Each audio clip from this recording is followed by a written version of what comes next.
Hello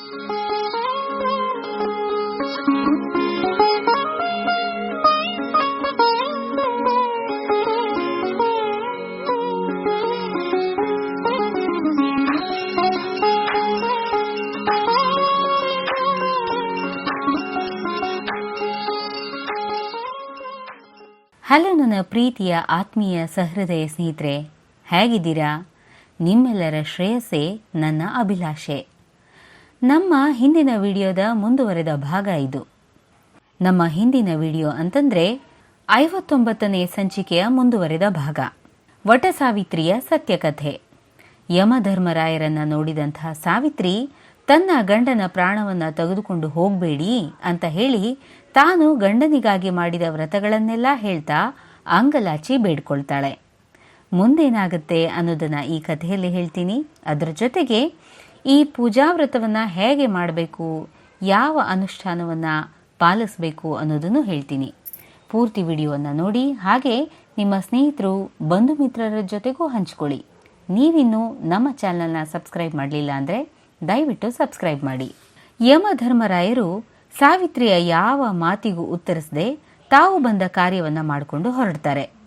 ಪಟ್ಟು ಬಿಡದ ಸಾವಿತ್ರಿ ತನ್ನ ಗಂಡನ ದೇಹವನ್ನ ಸುರಕ್ಷಿತವಾಗಿ ಮುಚ್ಚಿಟ್ಟು ಯಮಧರ್ಮರಾಯರ ಹಿಂದೆಯೇ ಹೋಗ್ತಾಳೆ. ಯಮಧರ್ಮರಾಯರಿಗೆ ಅರ್ಥವಾಗ್ಬಿಡುತ್ತೆ, ಇವಳು ಮಹಾನ್ ದೇವತಾ ಶಕ್ತಿಯನ್ನ ಹೊಂದಿದ್ದಾಳೆ ಅಂತ. ಕಾರಣ, ನನ್ನನ್ನ ನೋಡೋದಕ್ಕಾಗ್ಲಿ ನನ್ನ ಜೊತೆ ಬರೋದಕ್ಕಾಗ್ಲಿ ಯಾವ ಸಾಮಾನ್ಯ ಮನುಷ್ಯರಿಗೂ ಅಸಾಧ್ಯವೇ ಸರಿ. ವಿಚಿತ್ರ ದೈವ ಶಕ್ತಿಯನ್ನು ಹೊಂದಿರೋರಿಗೆ ಮಾತ್ರ ಈ ಸಾಧನೆ ಸಾಧ್ಯ ಅನ್ನೋ ವಿಚಾರ ಯಮಧರ್ಮರಾಯರಿಗೆ ಗೊತ್ತಾಗುತ್ತೆ. ಆಗ ಯಮಧರ್ಮರಾಯರು, ನಿನಗೆ ಬೇಕಾದ ಒಂದು ವರವನ್ನ ಕೇಳು, ನಾನು ಕೊಟ್ಟು ಬಿಡ್ತೀನಿ, ಆಗ್ಲಾದ್ರೂ ನನ್ನನ್ನು ಹಿಂಬಾಲಿಸದೆ ಮನೆಗೆ ಹೋಗು ಅಂತ ಹೇಳ್ತಾರೆ. ಆಗ ಸಾಧ್ವಿ ಶಿರೋಮಣಿ ಸಾವಿತ್ರಿ ತನ್ನ ಮಾವನಿಗೆ ತನ್ನ ರಾಜ್ಯ ವಾಪಸ್ ಬಂದದ್ದನ್ನ ಕಣ್ಣಾರೆ ನೋಡೋ ಹಾಗಾಗ್ಲಿ ಅಂತ ಬೇಡ್ಕೋತಾಳೆ. ತಥಾಸ್ತು ಅಂತಂದ ಯಮಧರ್ಮರಾಯರು ಮುಂದೆ ಹೊರಡ್ತಾರೆ. ಮತ್ತೆ ಅವರನ್ನೇ ಹಿಂಬಾಲಿಸ್ತಾಳೆ ಸಾವಿತ್ರಿ. ಹಿಂತಿರುಗಿ ಹೋಗು ಸಾವಿತ್ರಿ ಅಂತ ಎಷ್ಟು ಹೇಳಿದ್ರೂ ಕೇಳೋದಿಲ್ಲ. ಮತ್ತೆ ಯಮಧರ್ಮರಾಯರು ಮತ್ತೊಂದು ವರವನ್ನ ಕೇಳು, ಕೊಟ್ಟು ಬಿಡ್ತೀನಿ, ತಗೊಂಡು ಆಗ್ಲಾದ್ರೂ ಹೊರಟು ಬಿಡು ಅಂತ ಆಜ್ಞೆ ಮಾಡ್ತಾರೆ. ಆಗ ಸಾವಿತ್ರಿ, ನನ್ನ ತಂದೆ ತಾಯಿಗೆ ನನ್ನನ್ನ ಬಿಟ್ರೆ ಬೇರೆ ಯಾರೂ ಇಲ್ಲ, ಆದ ಕಾರಣ ಅವರಿಗೆ 100 ಗಂಡು ಮಕ್ಕಳು ಆಗೋ ಹಾಗೆ ವರ ಬೇಡ್ತಾಳೆ. ಅದಕ್ಕೂ ತಥಾಸ್ತು ಅಂತ ಯಮಧರ್ಮರಾಯರು ಹೇಳಿ ಮುಂದೆ ಸಾಕ್ತಾರೆ. ಮತ್ತೆ ನೋಡಿದ್ರೆ ದೈವ ಸ್ವರೂಪಿ ಸಾವಿತ್ರಿ ಮತ್ತೆ ಹಿಂದೆನೇ ಬರ್ತಾ ಇದ್ದಾಳೆ. ಯಮಧರ್ಮರಾಯರಿಗೆ ಈಗ ಏನು ಮಾಡಬೇಕು ಅಂತ ತೋಚೋದೇ ಇಲ್ಲ. ತಾಯಿ ಮಹಾಸಾಧ್ವಿ ಶಿರೋಮಣಿ, ಕೊನೆಯದಾಗಿ ಮತ್ತೊಂದು ವರವನ್ನ ಕೇಳು, ಅದನ್ನೂ ಕೊಟ್ಬಿಡ್ತೀನಿ, ಯಮಪುರಿ ಇನ್ನೇನು ಹತ್ರ ಇದೆ, ದಯಮಾಡಿ ನನ್ನ ಹಿಂದೆ ಮಾತ್ರ ಬರಬೇಡ ಅಂತಾರೆ. ಆಗ ಸಾವಿತ್ರಿ, ನನಗೆ 100 ಮಕ್ಕಳಾಗೋ ಹಾಗೆ ವರ ಕೊಡಿ ಅಂತ ಬೇಡ್ಕೊಳ್ತಾಳೆ. ತಥಾಸ್ತು ಅಂತ ಯಮಧರ್ಮರಾಯರು ಹೊರಡೋದಕ್ಕೆ ಮುಂದಾಗ್ತಾರೆ. ಆಗ ಪತಿವ್ರತೆಯಾದ ಮಹಾನ್ ಸಾವಿತ್ರಿ, ಗಂಡನಿಲ್ಲದೆ ಮಕ್ಕಳು ಹೇಗೆ ಹುಟ್ಟುತ್ತಾರೆ ಸ್ವಾಮಿ ಅಂತ ಅಂಗಲಾಚಿ ಬೇಡ್ಕೊಳ್ತಾಳೆ. ಅವಳ ಧೈರ್ಯದ ದೃಢ ಸಂಕಲ್ಪಕ್ಕೆ, ಜಾಣತನಕ್ಕೆ ಯಮಧರ್ಮರಾಯರೇ ಸೋತ್ ಹೋಗಿ ಅವಳ ಪತಿಯ ಪ್ರಾಣವನ್ನ ಹಿಂದಿರುಗಿಸ್ತಾರೆ. ಪ್ರೀತಿಯ ಸ್ನೇಹಿತರೆ, ಇಲ್ಲಿ ನಾವು ತಿಳಿಬೇಕಾಗಿರುವಂತಹ ವಿಷಯ ಅಂತಂದ್ರೆ, ದೇವರೊಬ್ಬರು ನಮ್ಮ ಜೊತೆ ಇದ್ರೆ ಯಾವ ಕೆಲಸನೂ ಅಸಾಧ್ಯ ಅಲ್ಲ ಅನ್ನೋದೇ ಇದರ ಮುಖ್ಯ ಸಂದೇಶ ಅಲ್ವೇ? ಪ್ರತಿಯೊಂದು ಹೆಣ್ಣು ಮನಸ್ಸು ಮಾಡಿದ್ರೆ ಇಡೀ ಕುಟುಂಬನೇ ಉದ್ಧರಿಸಬಹುದು ಅಲ್ವೇ? ಇನ್ನು ವ್ರತಾಚರಣೆ ಮಾಡೋ ಸಂಪೂರ್ಣ ವಿವರ. ಈ ವ್ರತವನ್ನ ಜ್ಯೇಷ್ಠ ಅಮಾವಾಸ್ಯೆ ಅಥವಾ ಜ್ಯೇಷ್ಠ ಪೌರ್ಣಮಿಯ ದಿನ ಮಾಡಬಹುದು.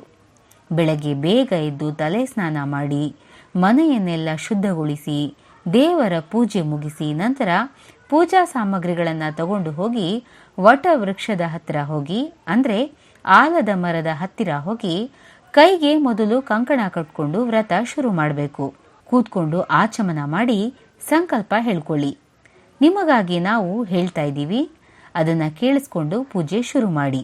ಎಡ ಅಂಗೈಯಲ್ಲಿ ಅಕ್ಷತೆ, ನೀರು, ತುಳಸಿ, ಕಾಯಿನ್ ಅನ್ನ ಇಟ್ಕೊಂಡು ಬಲ ಅಂಗೈಯನ್ನ ಮುಚ್ಕೊಂಡು ಬಲ ಮೊಣಕಾಲಿನ ಮೇಲೆ ಇಟ್ಕೊಂಡು ಸಂಕಲ್ಪ ಶುರು ಮಾಡಿ. ಸಂಕಲ್ಪ ಈ ರೀತಿ ಹೇಳ್ಕೊಳ್ಬೇಕು. ಶುಭತಿತೌ ಶುಭ ಶೋಭನೆ ಆದ್ಯ ಬ್ರಹ್ಮಣ ದ್ವಿತೀಯ ಪರಾರ್ಧೆ ಶ್ರೀ ಶ್ವೇತವರಾಹ ಕಲ್ಪೆ ವೈವಸ್ವತ ಮನ್ವಂತರೆ ಕಲಿಯುಗೆ ಪ್ರಥಮಪಾದೆ ಜಂಬೂದ್ವೀಪೆ ಭರತವರ್ಷೆ ಭರತಖಂಡೆ ದಂಡಕಾರಿಣ್ಯೆ ಗೋದಾವರ್ಯಾಯ ದಕ್ಷಿಣತೀರೆ ಶಾಲಿವಾಹನಶಕೆ ಬೌದ್ಧಾವತಾರೆ ರಾಮಕ್ಷೇತ್ರೆ ಚಂದ್ರಮಾನ ಪ್ರಭವಾದಿ ಶ್ರೀ ಕ್ರೋಧಿನಾಮ ಸಂವತ್ಸರೆ ವೈಶಾಖಮಾಸೆ ವಸಂತ ಋತು ಉತ್ತರಾಯಣ ಕೃಷ್ಣಪಕ್ಷೆ ಅಮಾವಾಸ್ಯೆ ತಿಥೌ ಮಮ ಪತಿ ಕ್ಷೇಮ ಸ್ಥೈರ್ಯ ವಿಜಯ ಆಯುರ್ ಆರೋಗ್ಯ ಪ್ರೀತ್ಯರ್ಥಂ ಅಹಂ ಸತ್ಯವಾನ್ ಸಮೇತ ವಟಸಾವಿತ್ರಿ ವ್ರತ ಅನುಷ್ಠಾನಂ ಅಹಂ ಕರಿಷ್ಯೆ ಅಂತ ಹೇಳ್ತಾ ಎಲ್ಲ ವಸ್ತುಗಳನ್ನು ಬಲ ಅಂಗೈಗೆ ಬದಲಿಸಿ 2 ಉದ್ದರಣೆ ನೀರು ಹಾಕಿ ತಟ್ಟೆಗೆ ಬಿಟ್ಟುಬಿಡಿ.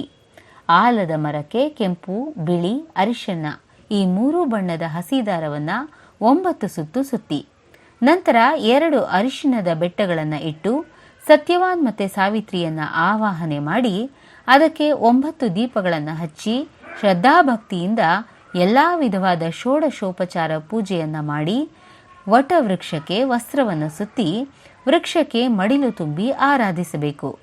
ಮುಖ್ಯವಾಗಿ ಮಡಿಲು ತುಂಬೋ ಸಾಮಗ್ರಿಗಳ ಜೊತೆಗೆ ಮಾವಿನ ಹಣ್ಣು ಮತ್ತು ನೇರಳೆ ಹಣ್ಣನ್ನು ಸೇರಿಸಲೇಬೇಕು. ಅದಾದ ನಂತರ ಅಕ್ಷತೆ ಮತ್ತು ನೀರನ್ನು ಕೈಯಲ್ಲಿ ಹಿಡ್ಕೊಂಡು ಈ ಶ್ಲೋಕವನ್ನು 3 ಸಲ ಹೇಳಬೇಕು ಅಥವಾ ಕೇಳಿಸಿಕೊಂಡು ವಟವೃಕ್ಷಕ್ಕೆ ಸಮರ್ಪಿಸಬೇಕು. ವಟಸಿಂಚಾಮಿ ತೇ ಮೂಲಂ ಸಲೀಲೈರಮೃತೋಪಮೈಃ ಸುಖನೀಂ ಕುರು ಮಾಂ ನಾಥಪಥಿ ಪುತ್ರ ಸಮನ್ವಿತಾಂ.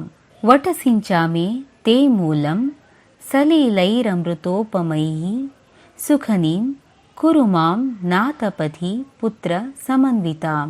ವಟಸಿಂಚಾಮಿ ತೇ ಮೂಲಂ ಸಲೀಲೈರಮೃತೋಪಮೈಃ ಸುಖನೀಂ ಕುರು ಮಾಂ ನಾಥಪಥಿ ಪುತ್ರ ಸಮನ್ವಿತಾಂ. ನಮ್ಮ 58ನೇ ಎಪಿಸೋಡ್ನಲ್ಲಿ ಇರೋ ಸಮರ್ಪಣೆ ಮತ್ತು ಕ್ಷಮಾಪಣೆ ಮಂತ್ರವನ್ನು ಕೊನೆಯಲ್ಲಿ ಜಪಿಸಲೇಬೇಕು. ನಂತರ 9 ಮುತ್ತೈದೆಯರಿಗೆ ಎಲ್ಲ ವಸ್ತುಗಳನ್ನು 3 ಸಂಖ್ಯೆ ಬರುವ ಹಾಗೆ ಇಟ್ಟು ಮಡಿಲು ತುಂಬಿಸಬೇಕು. ಆ ದಿನ ಉಪವಾಸವಿದ್ದು ಮನೆಗೆ ಬಂದು ಗಂಡನ ಪಾದ ಪೂಜೆ ಮಾಡಬೇಕು.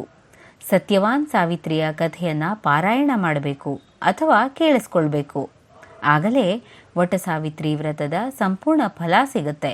ಈ ವ್ರತದಿಂದ ಎಷ್ಟೇ ಕೆಟ್ಟ ಮನಸ್ಥಿತಿ ಇರೋ ಗಂಡನೂ ಕೂಡ ಬದಲಾಗ್ತಾರೆ. ಇದು ನಮ್ಮ ಸ್ವಯಂ ಅನುಭವ. ನಮಸ್ಕಾರ. ಸತ್ಯವಾನ್ ಸಮೇತ ವಟಸಾವಿತ್ರಿ ಮಾತೆಗೆ ಜೈ.